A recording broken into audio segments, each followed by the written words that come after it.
శివాజీ ఛత్రపతి ఎయిర్పోర్ట్కి ఉన్నది 1850 ఎకరాలు. భోగాపురంలో ఎయిర్పోర్టుకు కేటాయింపు జరిగింది 2200 ఎకరాలు అనుకుంటా. ఇక్కడ మన గన్నవరంలో ఎయిర్పోర్టుకు ఉన్నది 1250,000 ఎకరాలు కావచ్చు. మరి చంద్రబాబు గారికి 5,000 ఎకరాలు ఎందుకు కావాలో అర్థం కావటం లేదు.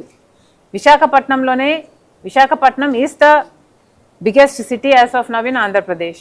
విశాఖపట్నం భోగాపురానికే 2200 ఎకరాల ఎయిర్పోర్ట్ ఉంటే మరి అమరావతికి 5,000 ఎకరాలలో ఎయిర్పోర్ట్ అవసరమా?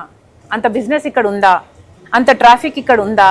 ఇప్పటికే ఇప్పుడు ఉన్న ఎయిర్పోర్టుకు గాను వస్తున్నది కేవలం 90% ఆఫ్ ద ప్లేన్స్ ఆర్ ఏటీఆర్స్.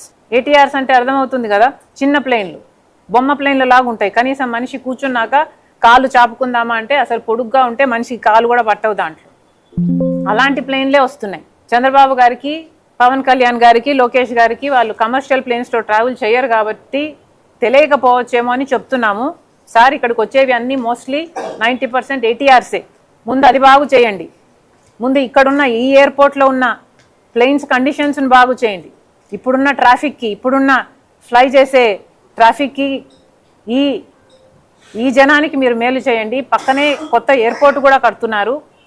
ఆ ఎయిర్పోర్ట్ కంప్లీషన్ కూడా ఇంకా కాలేదు. ఎప్పుడు ఎయిర్పోర్ట్కి వెళ్ళినా దాని మీద పనులు జరుగుతూనే ఉంటాయి, కానీ ఇప్పటికీ డెలివరీ కాలేదు.